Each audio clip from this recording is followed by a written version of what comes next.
Es tubo de PVC conduit de 1/4. Estos PVC son los mismos que estamos usando para los aparejos que van enterrados en la arena, en la tierra, con los anzuelos.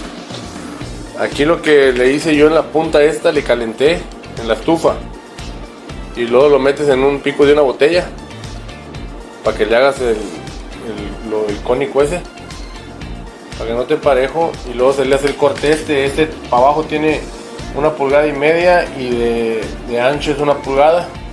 Es lo que da el motor, pues un motor más o menos grande, y como quieran las cañas chicas pues también la hacen ahí. Lo largo, estos portarriles los estoy haciendo yo de largos de 24 pulgadas.